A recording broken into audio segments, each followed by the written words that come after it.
Hi everybody, it is Georgia Rose back from Zencuda with another super cool spiritual video. I hope you're all enjoying these and loving them. I'm just going to wait a few minutes until some of you come on. And it is our Tuesday night live with Zencuda. So I hope you're all enjoying these videos. And the mission of Zencuda, of course, is to give us all a soul support and a life support community where we can actually begin to live our lives with our soul and forged by our souls and balance all of our mind, body, and above the five senses energy that we have coming in. So, hi Elaine, how are you? So we're going to get started tonight. Tonight's topic is spiritual awakening. And I know we all read and hear a lot about that lately. It seems to be a buzzword out in the world. And there's so much going on with people talking about light codes and activation and shifts and revelations and epiphanies and all these things that are pertaining to our energy and how we process it. And there's so many different gurus and masters that are online in all different places that give us and weigh in and give us explanations of all these strange symptoms and things that might be going on with our energy. And so first thing I want to do is I want to pick a card tonight because I've been channeling a lot lately, and I always drop cards whenever I'm on camera. Excuse me. Here I am. I have been channeling a lot lately, and I've been getting a lot of messages. I feel like the energy is very heightened, and I know some of you feel that way too. But we have Neptune playing a lot of energy into the world right now. And as a result of that, sometimes the things that we think are true and we're getting, they're really not, because we can be seen very foggy in this energy. Hi, Chris. So I'm going to pick a card. The deck I'm using tonight is actually Ascension cards. I know it's going to appear backwards on camera, from Diana Cooper. I don't know if these are still published or not. I don't know if they're still manufactured or not. Someone gave them to me a couple of years ago, and I don't often use them, but when I do, they're pretty right on target. Hi, Maggie. How are you? Welcome tonight. So glad that we have some people in the community. So I'm going to pick one of these soul Ascension cards just to see where the energy is tonight. And we've got El Moria. El Moria is the Chohan of the first ray of action.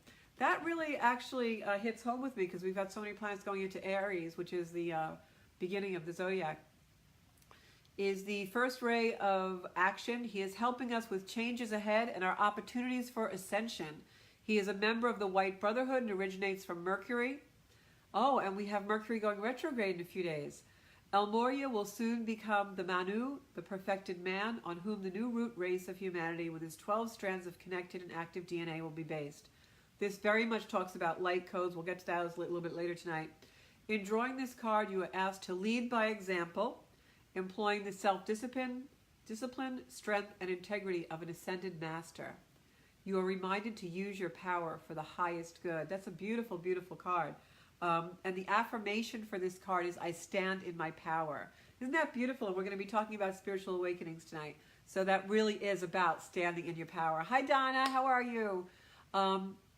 So first I want to explain what exactly is a spiritual awakening, because there's so many things written about and talked about on the internet and on media about spiritual awakening, and it seems like, you know, you get a pain in your left toe and there's somebody out there saying you have a pain in your left toe because you're processing energy, right? And it gets to be a little bit too much sometimes. So I want to go back into what I learned philosophically through my own experience and through my own masters that I've worked with, both here on this earth and of course spiritually. A spiritual awakening is actually something very, very rare. Many people think they're having a spiritual awakening, and they may be having an epiphany or a realization or a revelation of some kind, or just an energetic shift. And we seem to refer to everything these days as an awakening and in the awakening process. And yes, we could be in an awakening process and being awakened to certain habits of ours or energy, etc., etc. But a true spiritual awakening is something that is very rare, is years in a process, and it really is a very painful and very deep, deep, deep thing to go through. I did have a spiritual awakening in my life. I know this because of the depth of it and because of the length of time and because of what happened. And so I'm going to go into the symptoms of spiritual awakening, but first I want to really talk about exactly what this is, because I think that it's kind of been coined in media to be something that it's really not. So a spiritual awakening is a very, very deep, deep soul experience. It's an experience that usually brings you to a completely new place in your life where you are completely reinvented in a very short period of time, but that period of the awakening goes on for years and years. In my own life, this happened to me in 2011, was the major spiritual awakening of my life, where everything in my life that I knew to be my identity in my life completely collapsed. People that I had in my family, people that I loved, people who were close to me, tremendous amount of loss through death, through abandonment, through egregious things that happened. And it was completely out of my control. It was nothing I did or I put in motion, so to speak, in the three-dimensional world. Financial losses, business losses, career loss, every single thing that I had in my life was completely stripped away within a year to 18-month period. I get nervous to even just still talking about that time. I was ill, I had cancer, everything that could have been my security, my success, or development in my life up until that point was completely and utterly stripped away to leave ashes. And that's usually what happens during a spiritual awakening process. Some people think a spiritual awakening is, oh, I saw God or I saw angels. That would be a revelation. That would be a realization or an epiphany or an experience. But a spiritual awakening is when you are stripped down to nothing, no identity. Everything in your life as you know it has no balance or bearing of what had gone before. And you have to recreate your life from ashes. And that's truly a collapse of the ego. It's a total stripping away, and you're reduced to having no identity at all and must recreate yourself from the ashes. And, you know, we always talk about the phoenix rising from the ashes. That is a spiritual awakening. Spiritual awakenings are very rare. Usually those things that happen to us in that kind of situations are usually things that we've done, or situations that come because of things that we have not taken care of, or not done, or, you know, done something that becomes, this picture is just bothering me tonight, I don't know why. We can actually move it over here. Or something that we've done or haven't done in our life, and it causes that reaction. But when it comes because of a spiritual awakening, we literally are just standing in the space like, what? It just happened. Because the universe really just does it to us, for us, to give us a gift in the end. But we don't know that while it's happening.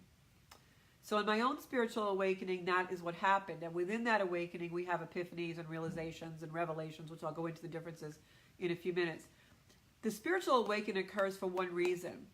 And that reason is to free our soul. We are awakened to love, even though we don't really know it at the time because we're in tragedy and we're in all these things happening.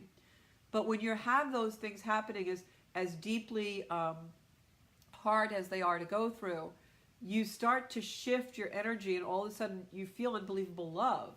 And all these things are happening around you, and your life is disintegrating and your ego is collapsing.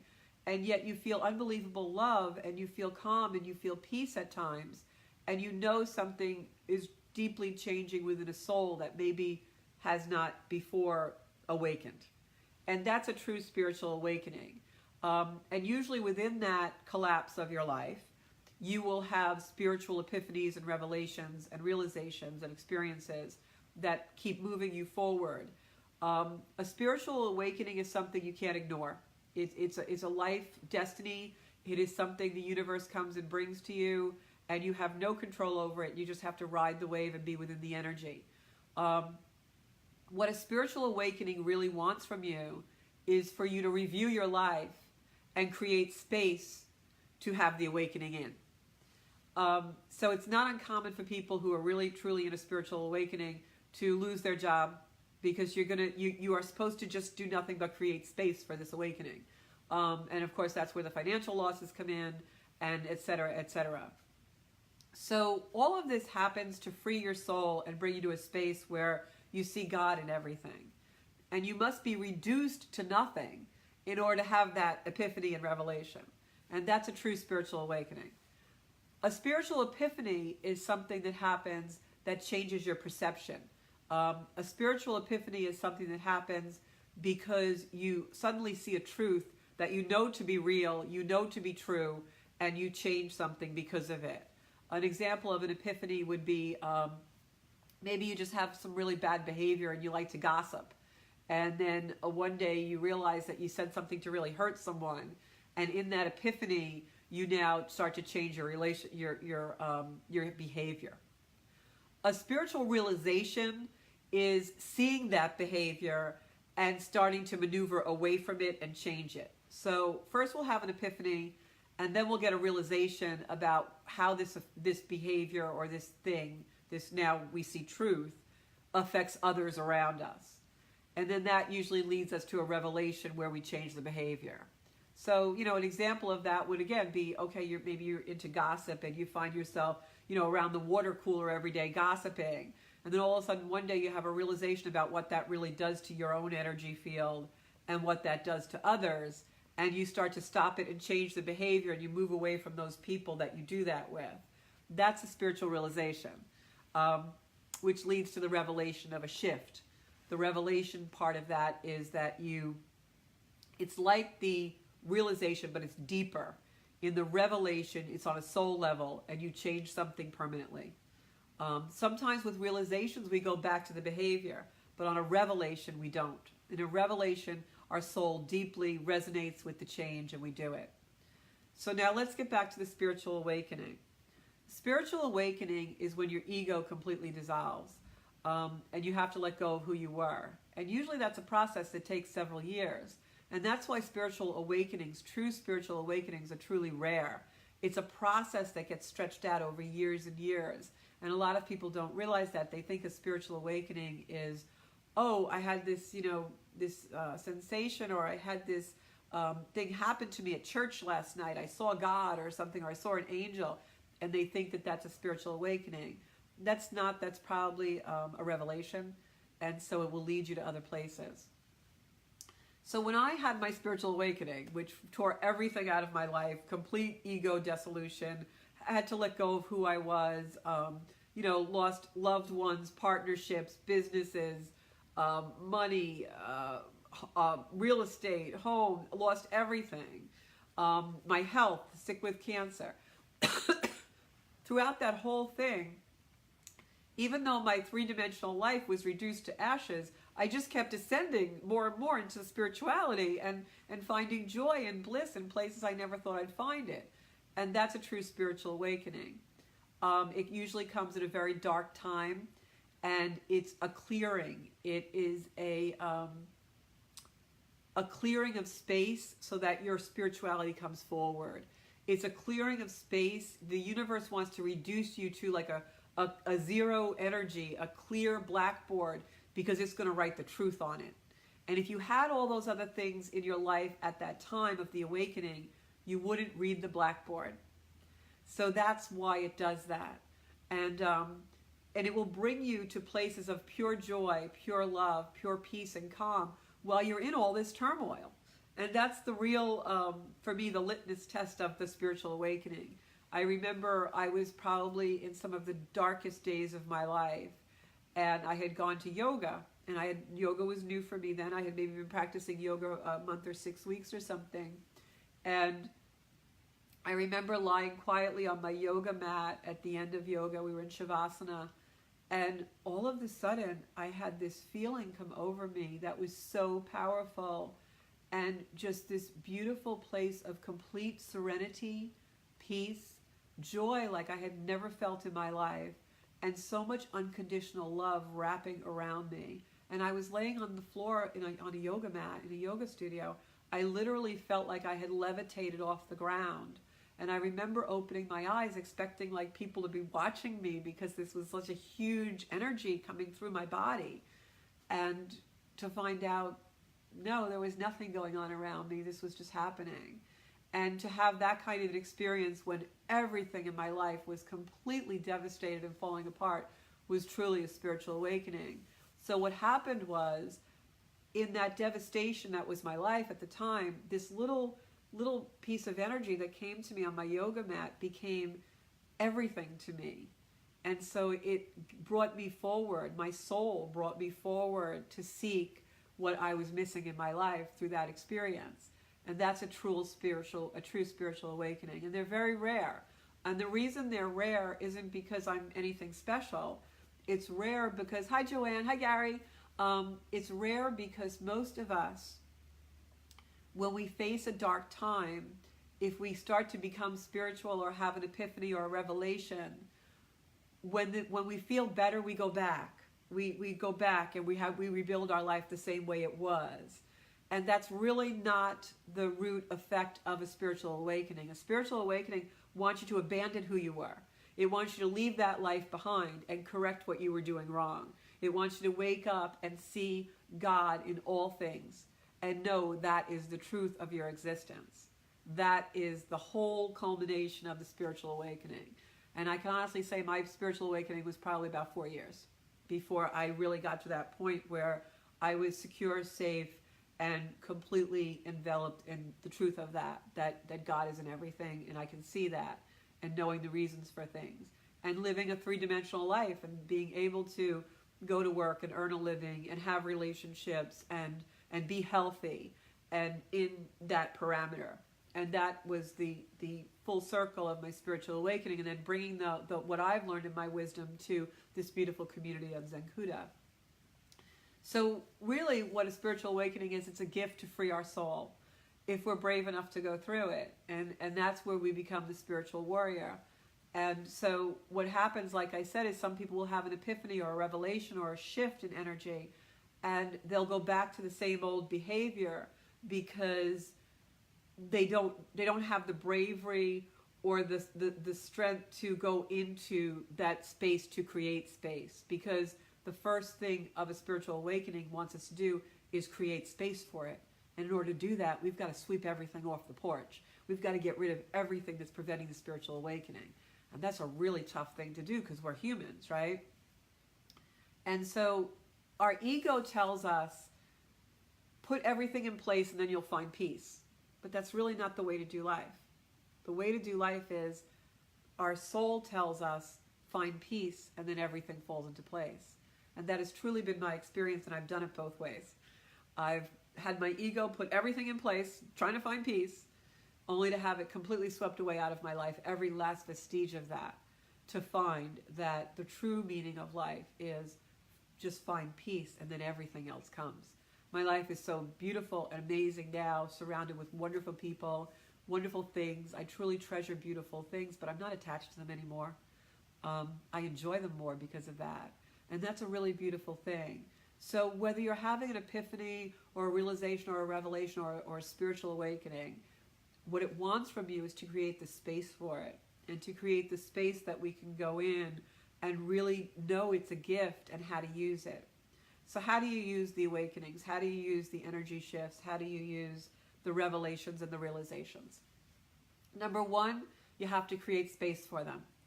You can't go into your soul energy if you're running around doing everything in the material world and trying to satisfy yourself with all those externals. It requires solitude, it requires stillness, it requires sweeping the porch clean of all the things that really bring you into detriment and keep reopening your wounds. A spiritual awakening, a spiritual healing, a spiritual shift is all meant for the healing. Also, number two, do not step into victimization.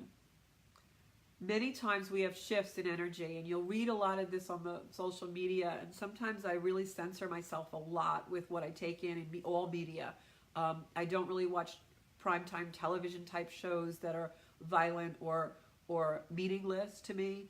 I try and make my time really meaningful, and again, seeing God and knowing truth in everything.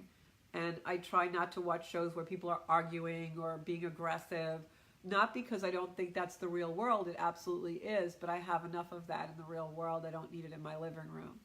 So I keep a very low profile, and in that regard, as far as media is concerned, a very calm. You walk into my home, I have meditation music playing most of the time, or angelic music or something like that. And I love rock, but I just have a sanctuary. And so when we create that space, what happens is our behavior changes. When we stay in the space of violence or anger, it's very easy for us to become victims and victimized. And we read a lot on what I started to say before was we read a lot on social media about, energy symptoms and shifts. And it'll give you this long list about energy symptoms. And if you're having an awakening or an epiphany or a realization, oh, you have lack of sleep and you don't want to eat and you may have a really bad headache and pain here and pain there and there's energy causing all these things. And that may be true. I certainly can attest to sometimes I get headaches from things like that. But if that's happening, it's because you're not processing the energy correctly. The universe does not want to give you pain. The universe does not want to cause your body to react violently. It's because you're processing energy differently. And when we go into those energetic shifts and start putting things out there like, oh, my left big toe hurts because Mercury's retrograde, we're going into a victimization mentality.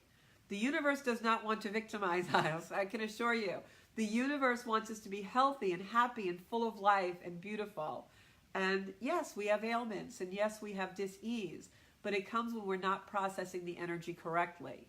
When we create the space for the energy to come in, we process it in a way that we're not victimized by it. And that's a really important lesson for us, especially for those of you going through that deep spiritual awakening. Rare, but happens. Because it's very easy for us when our life is being torn apart and the universe wants to create space that we step into the victimization of that. No, it's a gift. It is a gift. We may be really in pain now. We may have a broken heart. We may have loss. We may be grieving. But in the end, it will be a gift. Because in the end, it's going to free our soul.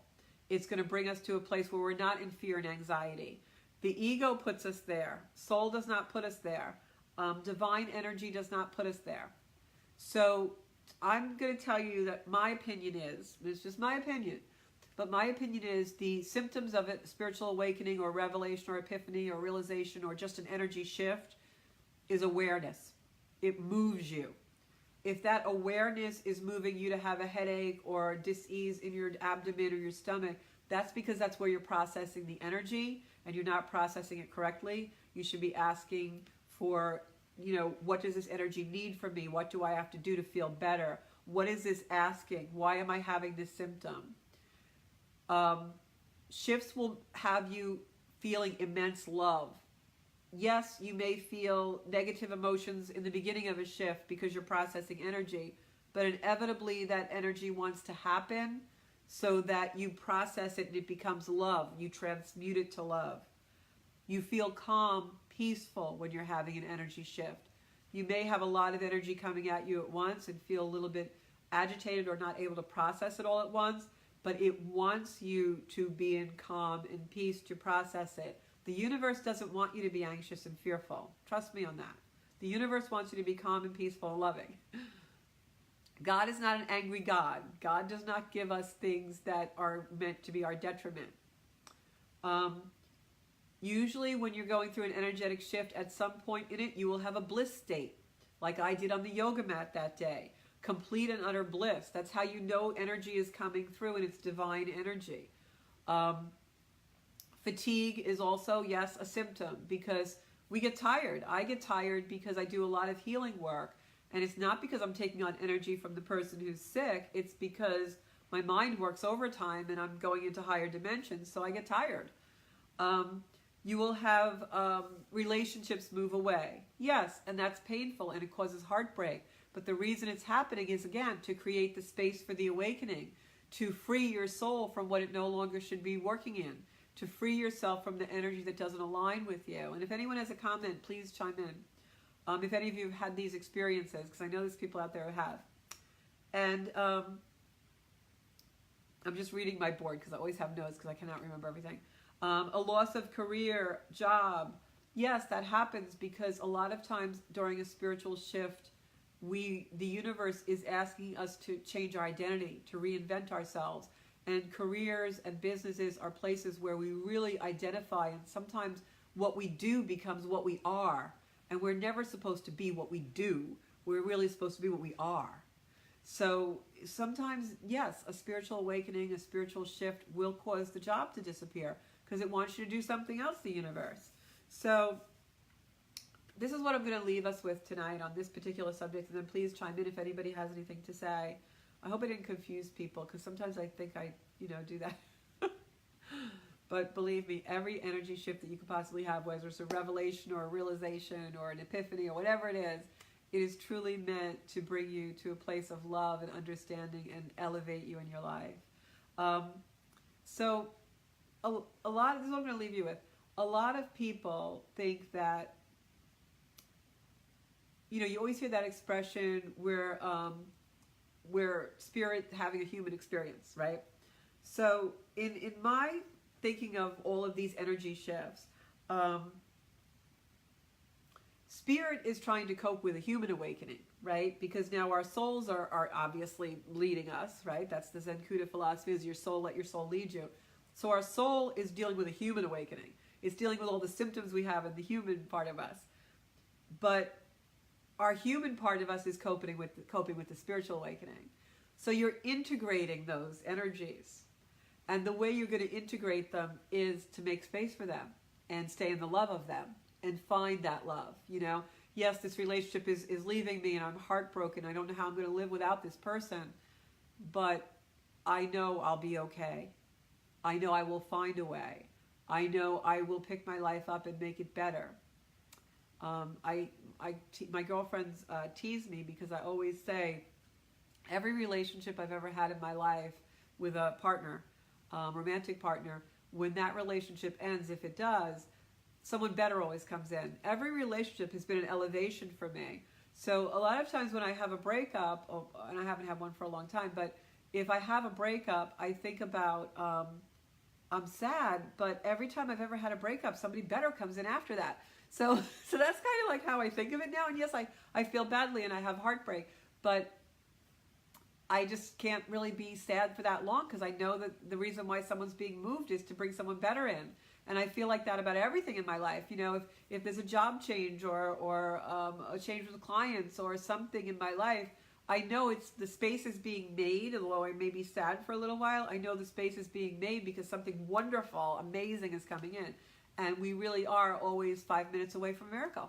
And I really believe that. We're 5 minutes away from a miracle. And a very good friend of mine told me that when I was basically in the pits of hell. And I've never forgotten it to this day.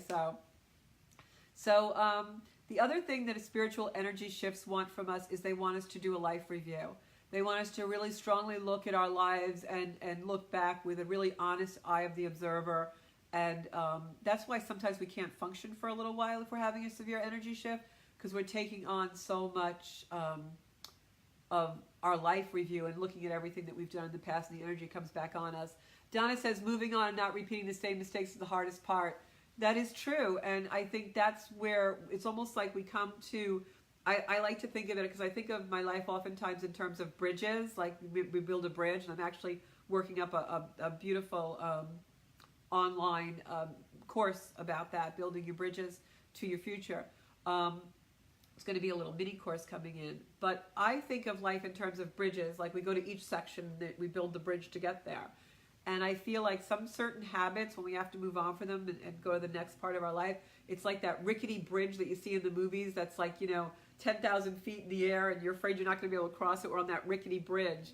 And so a lot of times breaking the habits means going over that bridge, and it's having the trust. And I think that trust has been a huge issue in this last month of February, astrologically, where the planets are aligned, and also in other aspects of our life. Trust is just coming in huge. I think the universe has really been asking us to step into that divine trust much more than we ever have had before. And I have a little story about that. As I said, I had a lot of loss in my life, a lot of people through death and other things that I lost. And I had a very, very hard time being able to have relationships after that. I think from 2012 to 2015, a lot of my relationships were like, false starts. And not that I didn't really care about people. There was actually someone that I really did care for very, very deeply, and it just didn't work out because I wasn't ready. But when I look back at that time, the trust was a huge issue, and I was going through a spiritual counselor then, actually someone who is just such a beautiful, dear woman. You can look her up on the internet, Adrienne DeSalvo. She worked with me as a grief counselor in the beginning because I had so much loss, and then came on to work with me with my spiritual gifts. She's actually a psychotherapist and a spiritualist, and really someone who I say is one of the angels in the army that saved my life back then. And Adrienne said to me, I was, on her couch one day, really not in a good place, saying, I don't know how I'll ever trust anyone, and I really want to have this relationship, but I don't know how, and how do you trust? How do you trust? And she said, well, you don't. She said, you trust spirit. And she said, and you trust that maybe right now you're not comfortable trusting another human, but you're going to trust that spirit isn't going to let anything happen to you, and that spirit is going to guide you with your own intuition to know who is trustworthy, and that you trust spirit, and you know the universe has your back, and that's what you trust. And in trusting that, you find yourself in a place of love where you can trust another human being. And boy, was she right. It took a while after that, but that's how you do it. That's how you learn to trust, is you learn to trust God. You learn to trust the spiritual aspect of everyone. And when you see the people as a soul that you can trust, and you know that God truly has your soul in the palm of his hand, then you take the risk and you learn to love again. And I think was me not going back to habits where I withheld and I had walls. And that was a tremendous, tremendous learning experience for me, and part of my spiritual awakening. That was probably one of the hardest things I ever did in my life. I mean, there were times, very long periods of time, when I would rather stay home with a dog than venture out, because I knew the pain was waiting out for the other side of the door for me. And that's not an easy way to live. That's a very difficult way to live. That is a painful way to live. And I don't want to be in that kind of pain. So I'm going to take my risk, and go where I want to go. And not be in that victimization again, which we talked about. The spiritual shifts, oftentimes when we're not in them, in the love of them, we turn ourselves into the victimization of it, because we become the woe is me, and the, oh, I can't do that, and oh, no one's ever going to do that to me again. Well, you're victimizing yourself with that mentality, and that is hard to let go of sometimes. Like I said, these true spiritual awakening and the true spiritual shifts are letting go of who you were and who you used to be. I look at pictures of myself now, like even, I'll look at my wedding pictures from, 25 years ago, and it'll be more or less to me like, who was that person? It's almost like looking at like someone else, like it's a neighbor or something, because my energy level is so different.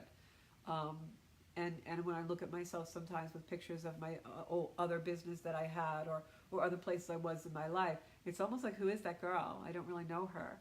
And there's parts of her that I can be familiar with, but it has truly been a complete collapse of the ego and a complete reinvention of myself as a person, and loving that, and knowing that that has been an amazing gift in my life.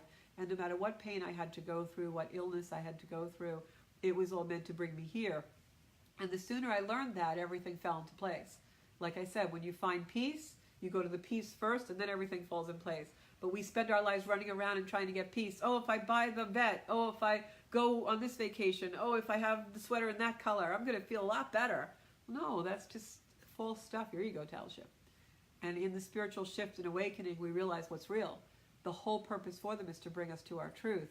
And that's why they come in those little flashes that are the epiphanies that get us to be like, oh, maybe I shouldn't really be eating this bag of potato chips. Let me stop. Then you change your behavior, trying to make us healthier. In those realizations where we're like, wow, this behavior that I've been doing really maybe causes harm to my partner or my children or my spouse or someone. I think I should stop this behavior. And that realization brings you to become a better human. And then in the revelations, where we have that deep soul portion of us saying, wow, I've been doing that for 30 years. Maybe I should rethink that one, and changing behavior that we never thought we would. So all of it occurs to free our soul and bring us to a place of love and seeing God more and more in love. And when we do that, our ability to love gets emphasized and amplified. And that was my journey, was truly that. So if anybody has any questions or anything, hi Lori, they can, chime in or whatever. And what else was I going to talk about tonight? Oh, I'm going to do an astrology video later in the week. Tonight really wasn't about the astrology, but I will say that, hi Janine, hi Joanne. I will say that we've got a wallop coming up in March with energy, and it's going to be a lot of energy, a lot of Mercury, a lot of Neptunian energy, which we'll talk about on Thursday when we do Zencuda astrology. So some of you have been asking me, what's Zencuda? What is Zencuda? Well, okay. So Zencuda is a philosophy. It's a way of life. It's a word I'm trademarking or have trademarked. It is living your life free, living your life from your soul, letting your soul lead you. Zencuda is completely living your life in truth to balance your body, your mind, your five senses, and above the five senses. Zencuda is going to be a beautiful community that we're creating where we can go for business tips, tips about health and body, and also find things about living above the five senses, astrology, tarot, mediumship, psychic development, but also have tips about this is what you eat for this chakra, this is what's healthy for this, essential oils, etc. And then, of course, business tips for our mind, our career, our what we do in life, our ambition. And that's when the word Zencuda comes in. We're going to be a little bit Zen and a little bit Barracuda because we are spiritual warriors. And I'm going to pick another card before I close tonight. And again, I'm using the Ascension cards from Dana Cooper. And as I said, I don't know if those cards are still in print or not. They probably are. Someone gave these to me a couple of years ago. They're beautiful, beautiful cards that are all about ascension and a lot of they're about ascended masters and things like that. So I thought that was really appropriate tonight for our spiritual awakening. You can find me on Zencuda Official on Instagram, Zencuda by Georgia Rose on Facebook, and please, please subscribe to our Zencuda on YouTube. We've got some really great stuff coming up on that community, and in order to really do it full speed ahead, I need a lot of subscribers. So please subscribe to that and share, like, and tag people in these videos if you'd like. I don't mind you sharing the work. Please put it out there. It's better for our community. So tonight I have the moon. Yes, beautiful. The moon is the causal chakra of the universe and radiates divine feminine energy. Call on it to cleanse your aura and energize you. Remember, the influence of this celestial body is always there, whether you can see it or not.